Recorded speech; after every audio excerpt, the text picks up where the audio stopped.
अम्मा बाद अस्तगफिरुल्लाह ली व लकुम। तमाम तारीफ અને હમદો સનાને લાયક એ પાક પરવરદિગાર છે કે જેની સિફાત, જેના ગુણો, જેના વખાણ કરવું આપણા તાકાતમાં નથી। કોઈ પણ એની તારીફ અને એની હમદો સનાનો હક અદા નથી કરી શકતું, જેવી રીતના તેની નેમતોના શુક્રનો હક અદા નથી થઈ શકતો। તે જે લાયક છે એવી ઇબાદત બંદાથી શક્ય નથી। પોતાની આજીઝીને ખુદાની બારગાહમાં વ્યક્ત કરતા હંમેશા એમ જ વિચારોમાં રહેવું કે ખુદાયા, ન તો તારો શુક્ર કરવાની મારામાં તાકાત છે, ન તો તારી ઇબાદતનો હક અદા કરવાની મારામાં તાકાત છે। જે કંઈ કરું છું એ તારી આપેલી તૌફીક છે। दुरूदो सलाम थाय मुहम्मद અને આલે મુહમ્મદ ઉપર।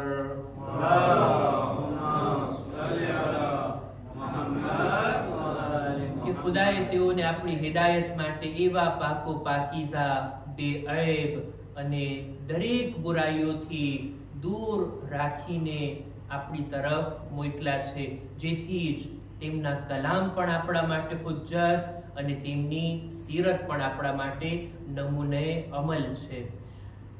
ખુતબાની શરૂઆતમાં પોતાની જાતને અને ત્યારબાદ આપ તમામ મુમિનીનને તકવા, પરહેઝગારી, ગુનાહોથી બચવા, નેક અને દીનદાર બનવાની ભલામણ કરું છું।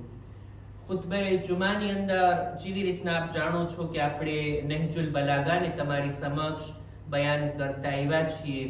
નહજુલ બલાગાના જુદા જુદા ખુતબાઓ, જુદા જુદા લેટર્સ, हिकमत भरी वातो आ प्लेटफॉर्म परथी तमारा सुधी पहोंचाडवानी तौफीक रही छे।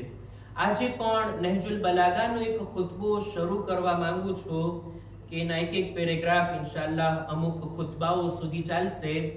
खुतबा नंबर छे 163, खुतबा नंबर 163 के खुदावंद आलमनी सिफात, एनी तौहीद, एनी मारिफतना बारामां अमीरुल मुमिनीन हजरत अली इब्न अबी तालिब अलैहिस्सलाम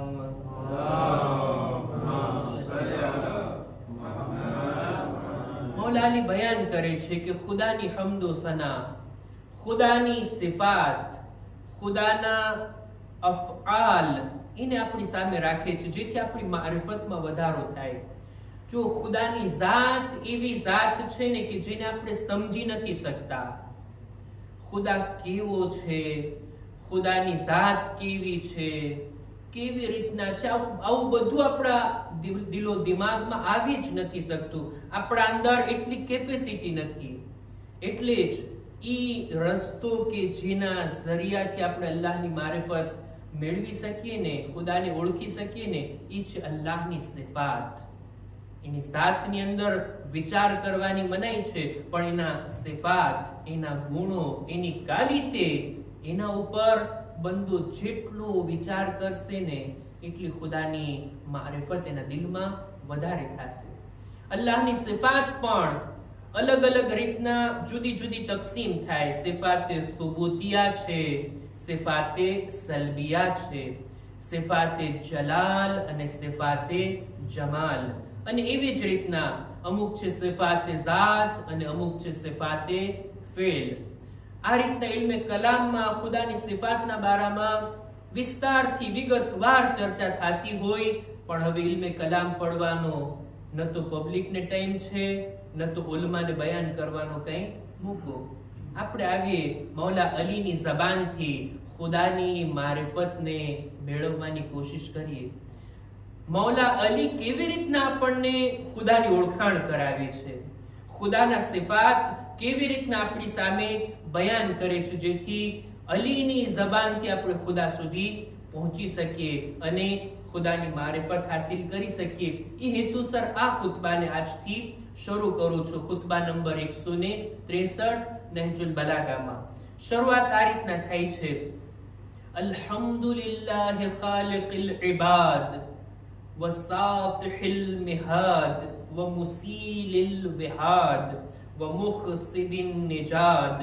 એટલા ફસાહત બલાગત ભેરા શબ્દો ખરેખર જેને અરબી આવડતી હોય એ લુત્ફ લઈને આવા જુમલાને સમજતા હોય અને વિચાર કરવા માટે તૈયાર હોય, એવા શબ્દો. હું એનો આસાન તર્જુમો જો તમારી સામે રજૂ કરું તો મૌલા આ રીતના કહે છે કે તમામ વખાણ એ ખુદા માટે કે જેણે પોતાના બંદાઓને પેદા કર્યા.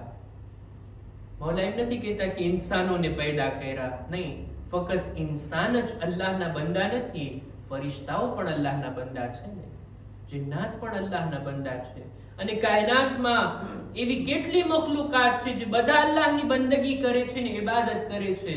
એટલે જ એવો શબ્દ મૌલા અહીંયા વાપરે છે કે જેની અંદર બધી મખલુકાતની ગણતરી થઈ શકે. તમામ તારીફ ખુદા માટે કે જેણે પોતાના બંદાઓને ખલ્ક કર્યા. આ પહેલી વાત. વસાતિહિલ મિહાદ, એ ખુદા કે જેણે જમીનને બિછાવી અને એને સુકૂન ઇત્મીનાન વાળી રાખી. આ વાતને પણ બયાન કરીને ઇમામ ખુદાના વખાણ કરે છે. બંદાઓ વિચાર તો કરો, એની આપણે ઇબાદત કરી જેણે આપણને પેદા કર્યા. અને આટલું જ નહીં, આપણા માટે આ જમીનને બિછાવી છે, જમીનને રહેવા લાયક બનાવી છે. હમણાં જ દહવુલ અર્ઝની મુનાસિબત આવવા વાળી છે. ઇન્શાઅલ્લાહ એમાં આપણે અર્ઝ કરશું કે દહવુલ અર્ઝ એટલે શું અને શા માટે આ મુનાસિબતને આપણે મનાવીએ છીએ. ખરેખર ખુદાએ આ જમીનને ઇન્સાન માટે કેવી સુકૂન વાળી જગ્યા રાખી. આ જમીન હલતી જ રહેતી હોત તો શું ઇન્સાન એના ઉપર ઘર બનાવી શકતે, એના ઉપર સુકૂનથી રહી શકતે, એના ઉપર ચાલી શકતે, એના ઉપર પોતાના જિંદગીના જીવનના કામો કરી શકતે? હરગીઝ નહીં. ખુદાના હમદો સના, ખુદાના વખાણ કે જેણે આ જમીનને આપણા માટે સુકૂન અને ઇત્મીનાન લાયક બનાવી. ત્રીજી વાત, વ મુસીલિલ વિહાદ, વખાણ એ ખુદાના કે જેણે નદીઓની અંદર પાણી વહાવ્યું. આ જમીનને ખુદા એક સરખી નથી બનાવી, અમુક ભાગ ઊંચાણ વાળા છે તો અમુક નીચાણ વાળા છે.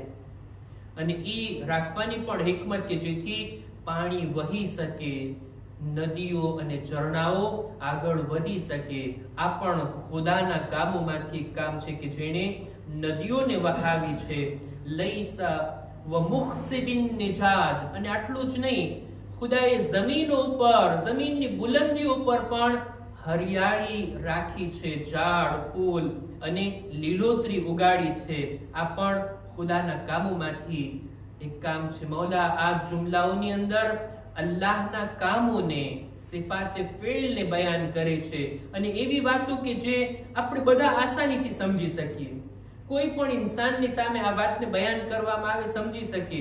એ ખુદા જેણે આપણને પેદા કર્યા, આ જમીનને આપણા માટે બિછાવી, એણે પાણી વહેવાની વ્યવસ્થા કરી આ જમીન ઉપર, અને એણે જમીનથી ઝાડ, ફળ અને લીલોતરીને ઉગાડી છે જે આપણો ખોરાક બને છે, આપણા માટે જિંદગીની બકાની જરૂરત છે. ત્યારબાદ મૌલા અલી ખુદાની એવી સિફતને બયાન કરે છે કે જેના અવ્વલ અને આખિર, સિફાત અઝલી અને અબદી હોવાની વાત. લૈસા લિ અવ્વલિયતિહી ઇબ્તિદા વલા લિ અઝલિયતિહી ઇન્તિદા હુવલ અવ્વલ વલમ યઝલ વલ બાકી બિલા અજલ.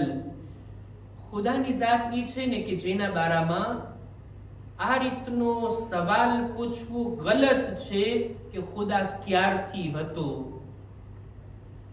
એવી જ રીતના આ સવાલ પૂછવો પણ ખુદા માટે ગલત છે કે ખુદા કેટલું રહેશે. આ બધું મખલુક માટે છે, આપણા માટે પૂછી શકાય કારણ કે આપણે પહેલા નહોતા, અત્યારે છીએ અને એક સમય આવશે જ્યારે આપણે નહીં હોશું. આ મખલુકની સિફત છે કે જેના માટે ટાઈમની લિમિટ હોય, સમય મર્યાદા હોય. આપણે એક સમય હતો કે નહોતા અને પછી આપણી એક શરૂઆત થઈ છે.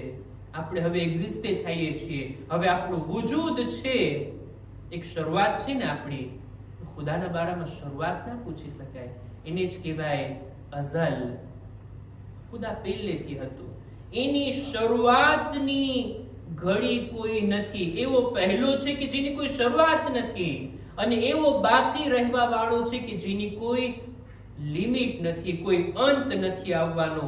ઈ જ પહેલો છે અને પહેલો હતો, પહેલેથી હતો અને બાકી રહેવાનો છે. કોઈ દિવસ, કોઈ સમય, કોઈ એવું આવવાનું જ નથી કે જ્યારે ખુદા ના હોય. આ સમય, આ ટાઈમ, આ બધું મખલુકાતના માટે છે. ઇન્સાનો માટે પૂછી શકાય, અલ્લાહની પેદા કરેલી ચીજોના બારામાં પૂછી શકાય, બાકી ખુદાના બારામાં ના પૂછી શકાય. શા માટે ના પૂછી શકાય? ફિલોસોફીની અંદર એના જવાબો આપવામાં આવ્યા છે કે સાબિત થયું છે આ વાત અકલી દલીલો વડે કે ખુદાનું વજૂદ, ખુદાનું એક્ઝિસ્ટન્સ વાજિબુલ વજૂદ છે. આપણે બધા પેદા થવા માટે ખુદાના મોહતાજ. ખુદા તો પોતે જ છે, એની જાત, એનું વજૂદ પોતાનું જ છે. એટલે જ એના પેદા કરનાર વિશે ના પૂછી શકાય, ક્યારથી હતો એ ના પૂછી શકાય, ક્યાર સુધી રહેવાનો છે ના પૂછી શકાય. એટલે જ ખુદાની સિફાતમાંથી છે ખુદા અઝલી છે અને અબદી છે. ખુદાવંદ આલમ કુરાન મજીદની આયતોમાં પણ આ વાતને એવી રીતના બયાન કરે છે કે હુવલ અવ્વલ વલ આખિર વઝાહિર વલ બાતિન વહુવા બિકુલ્લિ શૈઇન અલીમ. ખુદા પહેલો છે, ખુદા આખિર છે, ખુદા ઝાહિર અને બાતિન છે, એ બધું જ જાણકાર છે. ખુદાની આ સિફાતને બયાન કર્યા બાદ ઇમામ ફરમાવે છે ખરત લહુલ જીબાહ વવહદતહુલ શિફા. ખુદા ઈ ઝાત છે કે એની અઝમતની સામે એના બંદાઓની પેશાની ઝૂકી જાય છે. એની હમદો સના માટે એના બંદાઓના લબ, એના હોઠ ખુલી જાય છે અલ્લાહની હમદો સના કરવા માટે. ખરી વાત છે ને, આ બધી અઝમત વાળી વાતો, ખુદાના આ કામોને જ્યારે ઇન્સાન જુએ ત્યારે એના દિલમાં યકીન થઈ જાય કે આ હસ્તી છે જેની સામે સર ઝુકાવવું જોઈએ, એની બંદગી કરવી જોઈએ, એની ઇબાદત કરવી જોઈએ, એની બંદગી કરવી જોઈએ જેણે મને બનાવ્યો છે, જેણે જમીન બનાવી, જેણે આ નદીઓને વહાવી, જેણે આ ઝાડ અને પાનને ઉગાડ્યા છે. એ ખુદા જે પહેલેથી હતો ને આખિર સુધી રહેવાનો છે, હંમેશાથી હતો અને હંમેશા રહેવાનો છે. એવા ખુદાની સામે આપણે આપણું સર ઝુકાવવું જોઈએ અને હમદ અને સના કરવી હોય, વખાણ કરવા હોય તો એને પાત્ર પણ એ જ ઝાત છે, એના સિવાય બીજું કોઈ નથી. આવી રીતના અલ્લાહની સિફાતને હજી મૌલા બયાન કરે છે કે જેને ઇન્શાઅલ્લાહ આપણે આવતા ખુતબાની અંદર કન્ટિન્યુ કરશું કે કેવી રીતના ખુદાને ઓળખવા માટે મૌલા અલીના આ શબ્દો આપણને મદદરૂપ બને છે. ખુદા ઇન્શાઅલ્લાહ આપણી ખુદા પ્રત્યેની મારિફતમાં વધારો કરે. અહેકામ અને મસાઇલની અંદર આજે ચાહું છું કે અમુક મુસ્તહબ બાબતો, અમુક આદાબને તમારી સામે રજૂ કરો. મુસ્તહબ છે કે આપણા મરહુમોની કબ્રની ઝિયારત કરવામાં આવે, મુમિનીન મુમિનાત નેક લોકોની કબ્ર તરફ જવામાં આવે. અને જ્યારે આપણે ત્યાં જઈએ તો બસ આપણું કામ જ ઈ હોય, આપણો જાણે એમ કે ઈરાદો જ ઈ હોય કે ફૂલ નાખી દઈએ, અગરબત્તી કરી નાખીને પાણી નાખીએ. આ બધું રીત અને રિવાજની અંદર છે. પણ જ્યારે આપણે અહેકામ અને મસાઇલમાં જોઈએ તો અમુક આદાબને આયતુલ્લાહ સિસ્તાની લખે છે તૌઝીહુલ મસાઇલની અંદર કે કબ્રસ્તાને જાઓ તો ત્યાં શું કરો, કઈ બાબતો મુસ્તહબ છે, એના આદાબ શું છે. જેમણે કિતાબમાં લખ્યું ને એ હું તમારી સામે વાંચીને સંભળાવું છું. તેઓ લખે છે કે જ્યારે કબ્રસ્તાને જઈએ તો કબ્ર પાસે એવી રીતના બેઠી કે આપણો ચહેરો કિબલા તરફ હોય અને કબ્ર ઉપર હાથ રાખીને 7 વખત સૂરે ઇન્ના અંઝલનાહની તિલાવત કરવામાં આવે. આ છે મુસ્તહબ. ત્યારબાદ 11 વખત સૂરે કુલ હુવલ્લાહ પઢવામાં આવે. આયતુલ કુરસી, સૂરે યાસીન અને સૂરે મુલ્કની કરાત કરવામાં આવે. અને સાથોસાથ ખુદાની પાસે આ મરહૂમ, આ જેની કબ્ર છે એના માટે રહમત અને મગફિરતની દુઆ કરવામાં આવે. અને જો આપણે આપણા મા બાપની કબ્ર ઉપર ગયા હોય તો ત્યાં બેસીને ખુદા પાસેથી દુઆ કરવામાં આવે. ઈ મુસ્તહબ છે. અને આ રીતના કોઈ મુમિન, કોઈ આપણા મરહૂમ છે જે દુનિયાથી ચાલ્યા ગયા એમની કબ્રની ઝિયારત કરવામાં આવે અને ક્યારે ઝિયારત કરવામાં આવે, ક્યારે કબ્રસ્તાન જવું જોઈએ એના પણ આદાબ છે કે મુસ્તહબ છે કે સોમવારના, ગુરુવારના અને ખાસ કરીને ગુરુવારના બપોર પછી અને એવી જ રીતના શનિવારે સવારના જવું વધારે તાકીદ ભર્યું છે કિતાબોની અંદર. અને આ આદાબ છે કે જેમને આયતુલ્લાહ સિસ્તાની પોતાની કિતાબ તૌઝીલ મસાઇલમાં લખે છે. જ્યારે કબ્રસ્તાને જઈએ તો ફક્ત જઈને આપણી રીતના જેમ ફાતિહો પડતા હોય એમ નહીં, બલકે આ રીતના આદાબની સાથે પડીએ તો શાયદ વધારે સવાબ આપણા માટે પણ હશે અને મરહુમીન માટે પણ હશે. ખુદા ઇન્શાઅલ્લાહ આપણને અમલ કરવાની નેક તૌફીક અતા ફરમાવે. ખુદાની બારગાહમાં દુઆ ગુજારીએ છીએ, પરવરદિગારા તારી બારગાહમાં રોઝે જુમામાં માહે ઝિલકાદ આ હુરમત વાળા મહિનાના અંદર જે ઇમામને વિલાદત થઈ છે એમના વસીલાથી તારી બારગાહમાં દુઆ કરીએ છીએ. ખુદાયા અમારી ઇબાદતો, દુઆઓ, નમાઝોને તારી બારગાહમાં કબૂલ ફરમા. ખુદાયા અમારા મા બાપના ગુનાહોને માફ કર. અમારી ઔલાદને નેક તૌફીક અતા કર. ખુદાયા અમીરુલ મુમિનીનની તાલીમાત પર અમલ કરવાની બોલનાર સાંભળનારને નેક તૌફીક નસીબ કર. ખુદાયા દરેક મુમિનીન મુમિનાત જો બીમાર છે શિફાએ કામિલા અતા કર. ખુદાયા અમારા બદનમાં પણ સલામતી આપી દરેક બીમારીઓથી અમોને મહેફૂઝ રાખ. પરવરદિગાર ઝમાનાના ઇમામના ઝુહૂરમાં જલ્દી કર. અમારા આમાલ એવા હોય કે જેનાથી ઇમામનું દિલ રાજી અને ખુશનૂદ થાય. પરવરદિગાર તારી બારગાહમાં દુઆ છે અમારા મરહુમીનની મગફિરત ફરમાવ. ربنا تقبل منا إنك أنت السميع العليم